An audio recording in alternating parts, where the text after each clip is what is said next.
Hello दोस्तों, क्या आप जानते हैं हमारे दिन भर के 40% डिसीजंस एक्चुअली डिसीजन नहीं बल्कि वो हमारी हैबिट्स हैं। जैसे आज सुबह उठकर आपने पहले ब्रश किया या व्हाट्सएप मैसेजेस चेक किए, शू पहनते समय राइट शू पहले पहना या लेफ्ट, या ऑफिस पहुंचकर पहले अपने कोवर्कर को हेलो बोला, अपने फ़ोन में मैसेजेस चेक किए या सीधे काम में लग गए। ऐसे ही दर्जनों चुनाव जो हम दिन भर में करते हैं वो हमें हमारे डिसीजंस लग सकते हैं, लेकिन ये सब हमारी हैबिट ऑटोमेटिकली कर रही होती है। जब आप नया रूटीन बनाते हैं तो आपको चीज़ों को याद रखना पड़ता है कि किसके बाद क्या करना है, लेकिन कुछ दिनों के बाद इसकी ज़रूरत नहीं पड़ती क्योंकि यह सब आपके ऑटोमेटिक बिहेवियर का हिस्सा बन चुके होते हैं। और ये प्रोसेस जिसमें हमारा दिमाग इन एक्शंस के सीक्वेंस को ऑटोमेटिक रूटीन में बदल देता है उसे चंकिंग कहते हैं। अपनी डे टू डे लाइफ में हम सैकड़ों बिहेवियरल चंक्स पे निर्भर करते हैं। इनमें से कुछ तो आसान होते हैं, जैसे टूथब्रश को मुंह में रखने से पहले ऑटोमेटिकली टूथपेस्ट लगाना, तो कुछ थोड़ी कॉम्प्लेक्स जैसे खाना बनाना, लेकिन कुछ तो बहुत ज़्यादा कॉम्प्लिकेटेड होती है। फिर भी हमारा दिमाग इन सबको हैबिट बनाने में सफल हो जाता है। जैसे जब आपने पहली बार अपनी कार को घर की पार्किंग से निकाला था तो इसके लिए आपको बहुत ज़्यादा कंसंट्रेशन की ज़रूरत पड़ी थी, लेकिन कुछ दिनों में यह रूटीन हैबिट के रूप में आपके ब्रेन में स्टोर हो जाता है। और अब जब आप कार की चाबी उठाते हैं तो आपका ब्रेन तुरंत ही इस हैबिट को पहचान लेता है और उसको रिपीट करता है। हमारा ब्रेन हर रूटीन को हैबिट में कन्वर्ट करने की कोशिश करता है क्योंकि इससे ब्रेन के बाकी हिस्सों को आराम मिलता है और आप कुछ और सोच पाते हो। इसके फायदे यह हैं कि बेसिक बिहेवियर जैसे उठने, चलने, फिरने, खाने आदि को करने के लिए सोचना नहीं पड़ता। इसी वजह से दुनिया में सारे आविष्कार पॉसिबल हो पाए।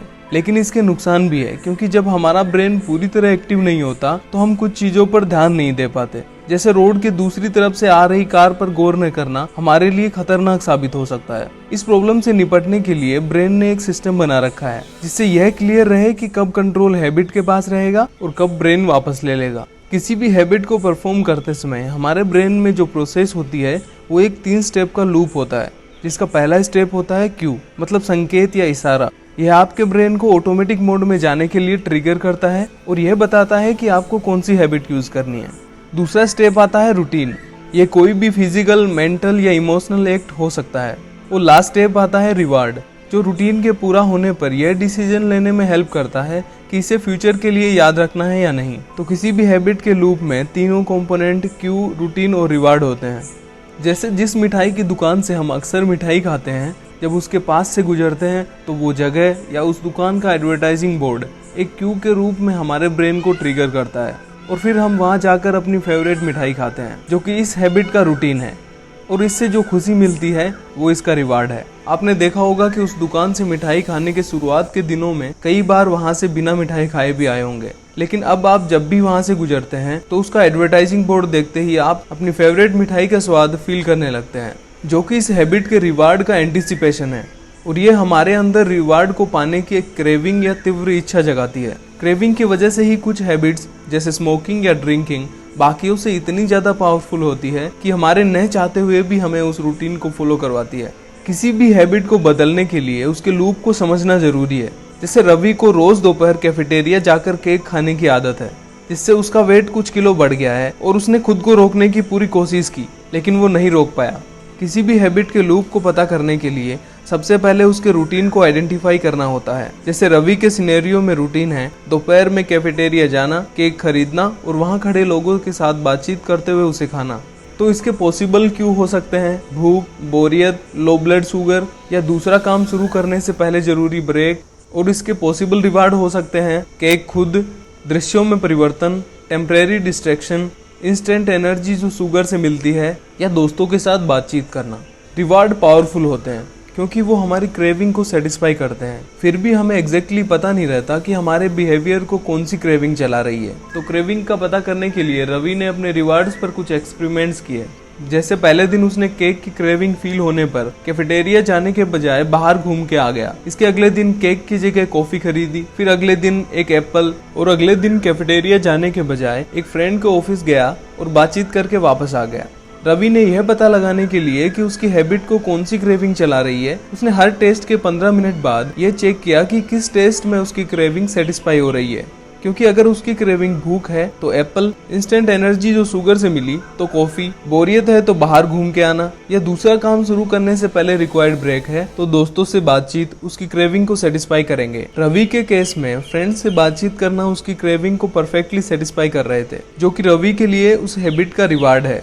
तो रूटीन और रिवार्ड के बाद लूप में बचता है क्यू। एक रिसर्च ने बताया है कि सभी क्यू इन 5 कैटेगरीज में से ही होते हैं। यह है लोकेशन, टाइम, इमोशनल स्टेट, आसपास मौजूद लोग, और 5वां है किसी एक्शन या घटना के तुरंत बाद। तो रवि को अब जब भी केक की क्रेविंग फील होती वो इन 5 चीजों को पेपर पर लिख लेता। जैसे पहले दिन लोकेशन, डेस्क पर बैठे हुए, टाइम दोपहर के 3:36, इमोशनल स्टेट बोरियत, साथ में कोई व्यक्ति कोई नहीं, केक की क्रेविंग से पहले का एक्शन एक ईमेल का रिप्लाई किया, उसके अगले दिन लोकेशन फोटोकॉपी मशीन, टाइम दोपहर के 3:18, इमोशनल स्टेट हैप्पी, आसपास मौजूद लोग उसका दोस्त राहुल, केक की क्रेविंग से पहले का एक्शन एक फोटोकॉपी करी, और तीसरे दिन लोकेशन कॉन्फ्रेंस रूम, टाइम दोपहर के 3:40, इमोशनल स्टेट टायर्ड लेकिन अपने प्रोजेक्ट को लेकर एक्साइटेड, आसपास मौजूद लोग एडिटर्स जो मीटिंग के लिए आए हैं। केक की क्रेविंग से पहले का एक्शन चेयर पर बैठ गया क्योंकि मीटिंग शुरू होने वाली थी। तो इन 3 दिनों में यह स्पष्ट हो गया कि रवि को जो क्यू ट्रिगर कर रहा था वो दोपहर के 3 और 4 के बीच का टाइम था। लूप का पता होने के बाद क्यू और रिवार्ड को सेम रखकर रूटीन को इस प्रकार से शिफ्ट कर सकते हैं कि उसका रिवार्ड सेम प्राप्त हो। तो रवि ने अपना प्लान बनाया जिसमें वो डेली 3:30 बजे अपने दोस्त के पास जाता और 10 मिनट बात करके वापस आ जाता।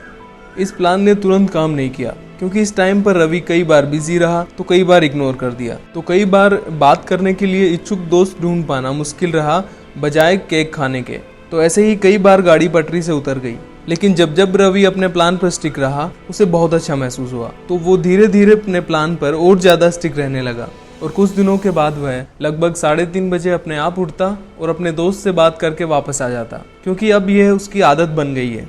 हाँ, ऑब्वियसली कुछ हैबिट्स को छोड़ना बहुत डिफिकल्ट होता है, क्योंकि सही क्यू और रिवार्ड का पता करना और फिर फेल होने के बावजूद डटे रहना थोड़ा मुश्किल है। लेकिन किसी भी हैबिट को बदला जा सकता है। अगर आप अपनी हैबिट्स को सही कर लेते हैं तो दुनिया में ऐसा कुछ भी नहीं है जिसे आप प्राप्त न कर सकें। वीडियो को अंत तक देखने के लिए धन्यवाद। उम्मीद है आपको वीडियो पसंद आया होगा, और ऐसे ही और वीडियोस देखने के लिए चैनल को सब्सक्राइब करें।